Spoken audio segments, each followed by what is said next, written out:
മക്കളെ, Liyas world of ഇംഗ്ലീഷിലേക്ക് എല്ലാവർക്കും സ്വാഗതം. നമ്മളപ്പോൾ ഒരുപാട് ലോങ് ബ്രേക്കിന് ശേഷമാണ് നമ്മൾ കാണുന്നത് അല്ലേ. നമ്മൾ വെർബ്സ് എടുത്തു കഴിഞ്ഞിട്ട് നമുക്കൊരു ബ്രേക്കൊക്കെ വന്നു. ഇനി നമ്മൾ പോകുന്നത് ഭയങ്കര ഒരു കടൽ പോലെ കുറേ കിടക്കുന്ന ടെൻസസിനെ കുറിച്ച് പഠിക്കാനാണ്. അപ്പോൾ അതിന് മുന്നേ ഞാൻ പറയണം, ഞാൻ ഇന്ന് ഈ പാർക്കിൽ ഒരുപാട് ദൂരം നടന്നു. ഞാൻ രാവിലെ മുതലേ നടന്നുകൊണ്ടിരിക്കുന്നു. ഇപ്പോൾ അവിടെ നടന്നുകൊണ്ടിരിക്കുകയാണ്. പിന്നെ ഞാൻ ഈ പാർക്ക് ചുറ്റി കണ്ടപ്പോൾ ഓൾറെഡി ഞാനൊരു 2-3 കിലോമീറ്റർ ഈ പാർക്കിൽ ഞാൻ ഓൾറെഡി നടന്നു കഴിഞ്ഞു. രാവിലെ മുതലേ ഞാൻ ഈ പാർക്കിൽ കൂടെ നടന്നുകൊണ്ടിരിക്കുകയായിരുന്നു. ഇതിൽ നിന്ന് നിങ്ങൾക്ക് എന്താ മനസ്സിലാവുന്നത്? നമ്മളെപ്പോഴും സംസാരിക്കുമ്പോഴും എഴുതുമ്പോഴും ഒക്കെ നമ്മൾ ടെൻസസ് യൂസ് ചെയ്തുകൊണ്ടാണ് നമ്മൾ സംസാരിക്കുന്നതും എഴുതുന്നതും ഒക്കെ. പക്ഷെ ആർക്കും അത് മനസ്സിലാവുന്നില്ല. എക്സാമിലേക്ക് വരുമ്പോഴോ അല്ലെങ്കിൽ നമ്മളോട് ഒരാൾ ടെൻസ് യൂസ് ചെയ്തുകൊണ്ടൊരു സെൻറ്റൻസ് മേക്ക് ചെയ്യുന്നൊക്കെ പറയുമ്പോൾ നമ്മൾ ആകെ കൺഫ്യൂസ്ഡ് ആവുകയാണ്. എവിടെയാണ് ഞാൻ ഹാവ് ചേർക്കേണ്ടത്, എവിടെയാണ് ഹാഡ് ചേർക്കേണ്ടത്, എവിടെയാണ് ബീൻ ചേർക്കേണ്ടത്, അങ്ങനെയുള്ള ഒരുപാട് കൺഫ്യൂഷൻസ് നമുക്ക് അപ്പം വരികയാണ്. പക്ഷെ നിസ്സാരമായിട്ട് നമ്മൾ വെറുതെ നമ്മുടെ വീട്ടിൽ കൂടിയും സ്കൂളിൽ കൂടിയും നമ്മളുടെ ഫ്രണ്ട്സിൻ്റെ അടുത്തും ഒക്കെ നമ്മളിത് ദിവസവും നമ്മൾ ഓരോ കാര്യങ്ങൾ പറയുകയാണ്. ആ പറയുന്നത് തന്നെയാണ് ടെൻസ് എന്ന് പറയുന്നത്. So we are going to study about tenses. What you mean by tenses? എന്താണ് ടെൻസ് എന്ന് പറഞ്ഞാൽ? ടെൻസ് എന്ന് പറഞ്ഞാൽ വേറെ ഒന്നുമല്ല, കാലം, സമയം എന്നൊക്കെയാണ് പറയുന്നത്. There are mainly 3 types of tenses: present tense, past tense and future tense. ആ വേർഡിൽ തന്നെ നിങ്ങൾക്കറിയാം. അതായത് പ്രസൻറ്റ് ടെൻസ് എന്ന് പറഞ്ഞാൽ എന്താ? ഇപ്പോൾ സംഭവിക്കുന്ന കാര്യങ്ങളെയാണ് നമ്മൾ present tense. The life of ours, what is now, നമ്മൾ എന്താണ് നമ്മുടെ ലൈഫിൽ ഇപ്പോൾ നടക്കുന്നത്, that is present tense. What is past tense? It is already completed. And ഇന്ന് രാവിലെ നമ്മൾ ചെയ്തൊരു കാര്യം കഴിഞ്ഞു. ഇന്ന് നമ്മൾ ഉച്ചയ്ക്ക് ചെയ്തതും കഴിഞ്ഞു, വൈകുന്നേരം ചെയ്തതും കഴിഞ്ഞു, രാത്രിയായി അല്ലെങ്കിൽ സമയം, ഈ ദിവസം കഴിഞ്ഞു. It's already completed, finish, that is past tense. Complete ആയ കാര്യങ്ങൾക്ക് നമ്മൾ ഭൂതകാലം എന്ന് പറയും. ഇനി what is going to happen in our life next day, എന്താണ് നമ്മുടെ ലൈഫിൽ അടുത്ത ദിവസം സംഭവിക്കാൻ പോകുന്നത് എന്നത് ഫ്യൂച്ചറാണ്, ഭാവിയാണ്. വി ഡോണ്ട് നോ എന്താണ് സംഭവിക്കാൻ പോകുന്നത്, എങ്ങനെയൊക്കെയാണ് നമ്മുടെ ലൈഫിലേക്ക് മാറ്റങ്ങൾ വരുന്നത് എന്നതെല്ലാം നമ്മുടെ ഭാവിയാണ്. So what is happening at the present moment, that is present tense. What is already covered as already completed, it is past. And what is going to happen, എന്താണ് സംഭവിക്കാൻ പോകുന്നത് എന്നത് ഫ്യൂച്ചർ ടെൻസ് ആണ്. സോ നമ്മൾ ആദ്യം present ടെൻസിലേക്ക് പോവുകയാണ്. Present tense also again divided into 4 types: simple present, present continuous, present perfect and present perfect continuous. Simple. Okay, അപ്പോൾ 4 divisions ഉണ്ട് present tense എന്ന് പറഞ്ഞു. Simple present, present continuous, present perfect and present perfect continuous. അതിൽ നമ്മൾ simple present എങ്ങനെയാണ് നമ്മൾ use ചെയ്യുന്നതെന്നാണ്. അപ്പോൾ what is A formula of simple present എന്ന് വെച്ചാൽ subject plus base form of the verb. അതായത് വെർബിൻ്റെ ആദ്യത്തെ ഫോമാണ് നമ്മൾ സബ്ജക്റ്റിൻ്റെ കൂടെ ചേർക്കുന്നത്. സബ്ജക്റ്റിൻ്റെ കൂടെ നമ്മൾ ആദ്യത്തെ ഫോം, വെർബിൻ്റെ ആദ്യത്തെ ഫോമാണ് ചേർക്കുന്നത്. അതായത് ഐ ഡ്രിങ്ക് ടീ, ഞാൻ ചായ കുടിക്കുന്നു. ഐ ഡ്രിങ്ക് എന്നുള്ളത് വെർബിൻ്റെ ആദ്യത്തെ ഫോമാണ്. ഐ എന്ന സബ്ജക്റ്റിൻ്റെ കൂടെ ഡ്രിങ്ക്, ഐ ഡ്രിങ്ക് ടീ എന്ന് പറയും. അതേപോലെ തന്നെ ദേ റൈഡ് ഹോഴ്സസ്. ദേ റൈഡ് ഹോഴ്സസ് എന്ന് പറഞ്ഞാൽ അവർ കുതിരകളെ റൈഡ് ചെയ്യുന്നു എന്നാണ് അർത്ഥം. ഓക്കെ. അതേപോലെ we go to the gym. Go എന്ന വേർബ്, അതായത് വി എന്ന സബ്ജക്റ്റിൻ്റെ കൂടെ ഗോ എന്ന വേർബ് എന്ന് പറയുമ്പോൾ ഗോ എന്ന വേർബ് ബേസ് ഫോമാണ്. സെക്കൻഡ് ഫോം എന്ന് പറയുന്നത് വെൻ്റാണ്. മനസ്സിലാവുന്നുണ്ട്? അപ്പോൾ വെർബിന് 3 ഫോംസ് ഉണ്ട്. അതായത് V1, V2, V3 എന്ന് നമ്മൾ പറയും. V1-നാണ് നമ്മൾ ബേസ് ഫോം എന്ന് പറയുക, V2 പാസ്റ്റ് ഫോമായി, V3 പാസ്റ്റ് പാർട്ടിസിപ്പിൾ ഫോമായി. അപ്പം അങ്ങനത്തെ ബേസ് ഫോമാണ് എപ്പോഴും നമ്മൾ സിമ്പിൾ പ്രസൻറ്റിൻ്റെ സബ്ജക്റ്റിൻ്റെ കൂടെ ചേർക്കാം. സെൻറ്റൻസിൽ നമ്മുടെ സബ്ജക്റ്റായ ഐക്കും വിക്കും ദേയ്ക്കും യുവിനും എസ് ഇല്ല.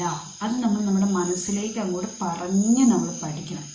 അതായത് നമ്മൾ യൂസ് ചെയ്യുമ്പോൾ ഐൻ്റെ കൂടെയും ഐ എന്ന സബ്ജക്റ്റിൻ്റെ കൂടെയും വി എന്ന സബ്ജക്റ്റിൻ്റെ കൂടെയും ദേ എന്ന സബ്ജക്റ്റിൻ്റെ കൂടെയും യു എന്ന സബ്ജക്റ്റിൻ്റെ കൂടെയും ഒരിക്കലും നമ്മൾ വെർബിൻ്റെ കൂടെ, അതായത് അവരോടൊപ്പം വരുന്ന വെർബിൻ്റെ കൂടെ എസ് ചേർക്കില്ല.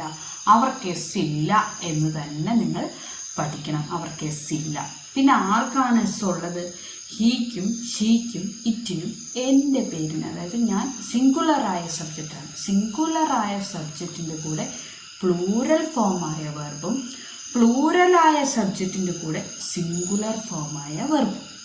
അപ്പം നിങ്ങൾക്ക് ഓട്ടോമാറ്റിക്കലി നിങ്ങളുടെ മനസ്സിൽ വരുന്നൊരു ഡൗട്ടാണ്, ഐയും യുവും സിംഗുലർ അല്ലേ, പിന്നെ എന്തുകൊണ്ടാണ് ആ വെർബിന്, അതായത് ഐൻ്റെയും യുവിൻ്റെയും കൂടെ വരുന്ന വെർബിന് എസ് വരേണ്ടതല്ലേ, എന്തുകൊണ്ട് എസ് വരുന്നില്ല? ഐയും യുവും നമ്മുടെ കൂട്ടത്തിൽ ഒരു ഓട് വൺ ഔട്ടാണ്, അതായത് ഒരു എക്സെപ്ഷണൽ കേസ് ആയിട്ടാണ് ഐനെയും യുവിനെയും കണക്കാക്കുന്നത്. അപ്പം നിങ്ങൾ ഇത്രയും മനസ്സിലാക്കിയാൽ മതി. ഐ വി ദേ യുവിന് നമ്മൾ പ്രസൻറ്റ് ടെൻസിൽ യൂസ് ചെയ്യുമ്പോൾ ഒരിക്കലും നമ്മൾ അതിൻ്റെ വെർബിന് എസ് ചേർക്കത്തില്ല. അവർക്ക് എസ് ഇല്ല എന്നങ്ങ് പഠിച്ചു വയ്ക്കുക. ഓക്കെ. പിന്നെ ആർക്കൊക്കെ എസ് ഉള്ളത്? He, she, it. പിന്നെ നമ്മുടെ സ്വന്തം പേര് എന്ന് പറയുമ്പോൾ സ്വന്തം സിംഗുലർ സബ്ജക്ട്സിന് ആണ് എസ് എപ്പോഴും നമ്മൾ ഉപയോഗിക്കുക, അല്ലാതെ ഉപയോഗിക്കില്ല. ഓക്കെ. ഇനി ഷീ വാക്സ് എന്നാണല്ലോ നമ്മൾ സാധാരണ ഉപയോഗിക്കുക എന്ന് ഞാൻ പറഞ്ഞു. അതായത് ഷീ എന്ന സബ്ജക്റ്റിൻ്റെ കൂടെയാണ് വേർബിൻ്റെ ഫോമിൽ എസ് ചേർക്കുക, ഷീ വാക്സ്.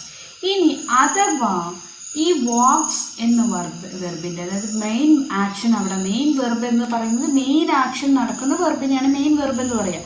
ആ മെയിൻ വെർബിൻ്റെ തൊട്ടു മുന്നിൽ ഒരു മോഡൽ വെർബോ അല്ലെങ്കിൽ ഒരു ഹെൽപ്പിംഗ് വെർബോ, മോഡൽ വെർബോ അല്ലെങ്കിൽ ഒരു ഹെൽപ്പിംഗ് വെർബോ വന്നാൽ ആ മെയിൻ വെർബിന് ഒരു മാറ്റവും ഉണ്ടാവില്ല. ആ മെയിൻ വെർബ് അങ്ങനെ തന്നെ തുടരും എന്നാണ് ഞാൻ പറഞ്ഞതിൻ്റെ അർത്ഥം. അതായത് ഷീ വാക്സ് എന്ന് ഉപയോഗിക്കുന്ന സ്ഥലത്ത് ഷീ ക്യാൻ വാക്ക് എന്നേ പറയുള്ളൂ. മനസ്സിലാവുന്നുണ്ടോ? ഷീ സബ്ജക്റ്റ് ആയാൽ നമ്മുടെ റൂൾ എന്താണ്? വാക്സ് എന്ന് പ്രസന്റ് ടെൻസിൽ, സിമ്പിൾ പ്രസന്റിൽ ഉപയോഗിക്കണം എന്നാണ് നമ്മുടെ റൂള്. പക്ഷേ ക്യാൻ എന്ന മോഡൽ വെർബ് ഈ വാക്സ് എന്ന മെയിൻ വെർബിൻ്റെ മുന്നിൽ വരുന്നത് കൊണ്ട്, അല്ലെങ്കിൽ വാക്ക് എന്ന മെയിൻ വെർബിൻ്റെ മുന്നിൽ ഒരു ക്യാൻ എന്ന മോഡൽ വെർബ് വന്നാൽ ആ റൂൾ അവിടെ തെറ്റി. ഷീ ക്യാൻ വാക്ക് എന്ന് നമുക്ക് പറയാം. മനസ്സിലാവുന്നുണ്ടോ? Hope you have understood. സാധാരണ നമ്മൾ ഷീ എന്ന സിംഗുലർ സബ്ജക്റ്റിന് പ്ലൂറൽ ഫോം വെർബാണ് ഉപയോഗിക്കുക. ഷീ വാക്സ് എന്നാണ് ഉപയോഗിക്കുക. വാക്കിൻ്റെ കൂടെ എസ് ചേർത്ത് നമ്മളവിടെ പ്ലൂറലാക്കി മെയിൻ ആക്ഷൻ അവിടെ നടക്കുകയാണ്. പക്ഷേ അതിൻ്റെ മുന്നിൽ ഒരു മോഡൽ വെർബോ അല്ലെങ്കിൽ ഒരു ഓക്സിലറി വെർബോ, അതായത് ഒരു ഹെൽപ്പിംഗ് വെർബോ വന്നു കഴിഞ്ഞാൽ ആ മെയിൻ വെർബിന് എന്താണ്? എസ് ചേർക്കേണ്ടതില്ല. മെയിൻ വെർബ് വാക്ക് എന്ന് തന്നെയായിരിക്കും. ഷീ ക്യാൻ വാക്ക് എന്നായിരിക്കും. അതേപോലെ സാധാരണ നമ്മൾ അവൻ വായിക്കുന്നു, ഹി റീഡ്സ് എന്ന് വായിക്കുക. അപ്പോൾ അതിൻ്റെ ഈ റീഡിൻ്റെ മുന്നിൽ ഒരു മസ്റ്റ് വന്നു വിചാരിക്കും. What is must? അതൊരു മോഡൽ വെർബാണ്. ഹി മസ്റ്റ് റീഡ് എന്നേ വരുള്ളൂ. ഹി മസ്റ്റ് റീഡ്സ് എന്ന് വരില്ല. ആ മെയിൻ വെർബിനൊരു മാറ്റവും ഉണ്ടാവില്ല. ഹി മസ്റ്റ് റീഡ് എന്നേ വരുള്ളൂ. ആക്ച്വലി നമ്മൾ എങ്ങനെയാണ് ഉപയോഗിക്കേണ്ടത്? ഹി റീഡ്സ് എന്നാണ് ഉപയോഗിക്കേണ്ടത്, അല്ലേ? അതാണ് നമ്മുടെ റൂള്. പക്ഷേ ഇവിടെ ഒരു മോഡൽ വെർബ് ഇവരുടെ നടുക്ക് വരുന്നുണ്ട്, അല്ലെങ്കിൽ ഈ മെയിൻ വെർബിൻ്റെ മുന്നിൽ വരുന്നുണ്ട്. അതുകൊണ്ട് തന്നെ അവിടെ ഒരു എസ് ചേരില്ല, അവിടെ ഒരു മാറ്റവും സംഭവിക്കുന്നില്ല. അതേപോലെ ഹി ഡസ് റീഡ്. ഡസ് എന്ന് പറയുന്നത് ഒരു ഹെൽപ്പിംഗ് വെർബാണ്, ഒരു ഓക്സിലറിയാണ്. അപ്പം അതുകൊണ്ട് തന്നെ ഹി റീഡ്സ് എന്നാണ് നമ്മുടെ റൂള്. പക്ഷേ ഇവിടെ ഡസ് വരുന്നുണ്ട്. He does read. Hope you have understood. Okay. Simple present tense എപ്പോഴും യൂസ് ചെയ്യുന്നത് ജനറൽ ആയിട്ടുള്ള സ്റ്റേറ്റ്മെന്റ്സ് പറയാനാണ്. ജനറലി നമ്മൾ എന്തെങ്കിലും സ്റ്റേറ്റ്മെന്റ്സോ ഇൻഫർമേഷനോ ഒക്കെ പാസ് ഔട്ട് ചെയ്യാൻ നമ്മളാണ് എപ്പോഴും സിമ്പിൾ പ്രസന്റ് യൂസ് ചെയ്യുക. അതേപോലെ നമ്മുടെ ശീലങ്ങൾ, സ്വഭാവങ്ങൾ പറയാൻ, ഹാബിറ്റ്സ് പറയാൻ, നമ്മുടെ വാസ്തവമായ കാര്യം, നമ്മൾ ഡെയിലി ചെയ്യുന്ന കാര്യങ്ങൾ എന്തൊക്കെയാണ് എക്സ്പ്രസ് ചെയ്യുക. I brush every day, I bath every day, I eat every day, എല്ലാം നമ്മൾ ഡെയിലി എക്സ്പ്രസ് ചെയ്യുന്ന കാര്യങ്ങളാണ്. അതൊക്കെ സിമ്പിൾ പ്രസന്റ് ടെൻസിലാണ് നമ്മൾ എക്സ്പ്രസ് ചെയ്യുക. ദ സൺ റൈസസ്, സൂര്യൻ ഉദിക്കുന്നു എന്ന് പറയുന്നത് സിമ്പിൾ പ്രസന്റിലാണ്. ഐ ആം എ ടീച്ചർ, എൻ്റെ വാസ്തവമായ ഒരു ഫാക്റ്റാണ്, ഒരു വാസ്തവമായ കാര്യം പറയാണ്, ഞാനൊരു ടീച്ചറാകുന്നു എന്നുള്ളത്. Water boils at 100 degree Celsius, വെള്ളം ചൂടാകുന്നത് 100 ഡിഗ്രി സെൽഷ്യസ് ആണ്. അത് ഒരു വാസ്തവമായ സത്യമാണ്. അതുപോലെ ബോയിൽസ് എന്ന് പറയുന്നത് സിമ്പിൾ പ്രസന്റ് ടെൻസിലാണ്. റൈസസ് എന്ന് പറയുന്നത് നമ്മൾ സിമ്പിൾ പ്രസന്റ് ടെൻസിലാണ് എക്സ്പ്രസ് ചെയ്യുന്നത്. ഓക്കെ, അതൊരിക്കലും മാറില്ല. ഇനി നമ്മൾ സിമ്പിൾ പ്രസന്റ് ടെൻസ് യൂസ് ചെയ്യുന്നത് എവിടെയാണെന്ന് വെച്ചാൽ ഓൾറെഡി ചാർട്ട് ചെയ്ത കാര്യങ്ങൾ എക്സ്പ്രസ് ചെയ്യും. ഇപ്പം ട്രെയിനിൻ്റെ സമയം നമ്മൾ ഓൾറെഡി ചാർട്ട് ചെയ്യുന്നതാണ് അല്ലേ. ട്രെയിൻ എപ്പോഴാണ് വരുന്നതെന്നൊക്കെ നമ്മൾ ഓൾറെഡി നമ്മുടെ ടിക്കറ്റ് ബുക്ക് ചെയ്യുന്നു. ഓൾറെഡി ആ സമയം, ആ ട്രെയിൻ വരുന്ന സമയം അല്ലെങ്കിൽ ഫ്ലൈറ്റ് വരുന്ന സമയം ഒക്കെ. അതേപോലെ തന്നെ ഒരു ഫിലിം സ്റ്റാർട്ട് ചെയ്യുന്ന സമയവും ഓൾറെഡി എന്താ പറയുക ചാർട്ടഡ് ആണ്. അത് ഷെഡ്യൂൾഡ് ഇവൻ്റ് ആണ് അല്ലേ. അത് ഷെഡ്യൂൾ ചെയ്യപ്പെട്ട ഒരു കാര്യമാണ്. അതെങ്ങനെയാണ് നമ്മൾ എക്സ്പ്രസ് ചെയ്യുന്നത് സിമ്പിൾ പ്രസന്റ് ടെൻസിൽ. The train arrives at 6 PM. Train വരുന്നത് 6 മണിക്കാണ്. അപ്പോൾ 6 മണിക്ക് ട്രെയിൻ വരികയുള്ളൂ എന്ന് ഓൾറെഡി നമ്മൾ ചാർട്ട് ചെയ്തതാണ്, അല്ലെങ്കിൽ ട്രെയിൻ അവരുടെ അതോറിറ്റി ചാർട്ട് ചെയ്തതാണ്. അങ്ങനെ ഓൾറെഡി നമ്മൾ പ്ലാൻ ചെയ്തൊരു കാര്യം എക്സ്പ്രസ് ചെയ്യാനും നമ്മൾ സിമ്പിൾ പ്രസന്റ് ടെൻസ് യൂസ് ചെയ്യും. Flight is at 2 AM. ആ ഫ്ലൈറ്റ് എപ്പോഴാണ്? 2 മണിക്കാണ്. അതേപോലെ തന്നെ the movie starts at 4 o'clock. Cinema തുടങ്ങുന്നത് എപ്പോഴാണ്? 4 മണിക്കാണ്. ഓൾറെഡി ചാർട്ടഡായ, ഓൾറെഡി സ്കെഡ്യൂൾഡ് ആയിട്ടുള്ള ഒരു അവസ്ഥ എക്സ്പ്രസ് ചെയ്യാനും നമ്മൾ സിമ്പിൾ പ്രസന്റ് ടെൻസ് ആണ് യൂസ് ചെയ്യുന്നത്. അതേപോലെ തന്നെ simple present tense story writing ഒരുപാട് യൂസ് ചെയ്യുന്നു. ഒരു ഡ്രമാറ്റിക് ആയിട്ടുള്ള ഇവൻ്റൊക്കെ ക്രിയേറ്റ് ചെയ്യും. നമ്മൾ ചില ഇംഗ്ലീഷ് കഥകളൊക്കെ വായിക്കുമ്പോൾ നമുക്ക് ശ്രദ്ധിച്ചാൽ മനസ്സിലാവും. നമ്മളെപ്പോഴും സിമ്പിൾ പ്രസന്റ് ടെൻസിൽ I walk in to the store, he walks up behind me, അവൻ എൻ്റെ പുറകിൽ നടന്നു, ദ പുൾ ഔട്ട്, അവർ കുറച്ച് വെടികൾ ഉതിർത്തു, അങ്ങനെയൊക്കെയുള്ള കുറച്ച് ഡ്രമാറ്റിക് ആയിട്ടുള്ള വളരെ നാടകീയമായ കാര്യങ്ങളെല്ലാം സ്റ്റോറിയിലൊക്കെ എക്സ്പ്രസ് ചെയ്യുന്നത് എപ്പോഴും സിമ്പിൾ പ്രസന്റ് ടെൻസിലായിരിക്കും. അതേപോലെ എങ്ങനെയാണ് നെഗറ്റീവ് സെൻറ്റൻസ് പറയുക സിമ്പിൾ പ്രസന്റ് ടെൻസിൽ? ഐ ഡു നോട്ട് പെയിൻറ്റ്, ഞാൻ പെയിൻറ്റ് ചെയ്യില്ല.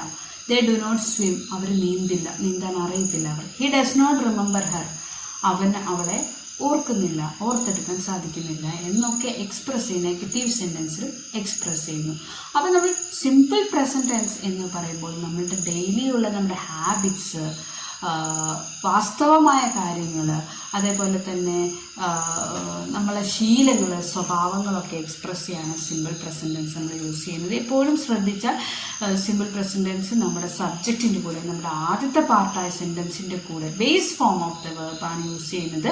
വേറൊരു മാറ്റം വരുന്നത് എന്താണെന്ന് വെച്ചാൽ ഐ, വി, ദേ, യുവിന് എസ് ഇല്ല, പകരം ഹി, ഷീ, ഇറ്റ് സിംഗുലർ സബ്ജക്ട്സിനാണ്.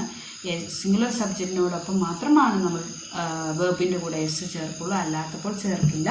പക്ഷേ ഒരു മോഡൽ വെർബോ ഒരു ഹെൽപ്പിംഗ് വെർബോ പ്രിസീഡ് ചെയ്യുകയാണെങ്കിൽ, അതായത് മെയിൻ വെർബിൻ്റെ മുന്നിൽ വരികയാണെങ്കിൽ ആ മെയിൻ വെർബിന് ഒരു മാറ്റവും വരികയില്ല. Okay, hope you have understood simple present tense. Okay, നമ്മൾ വീണ്ടും പ്രസന്റ് കണ്ടിന്യൂസ് ടെൻസുമായിട്ട് കാണാം.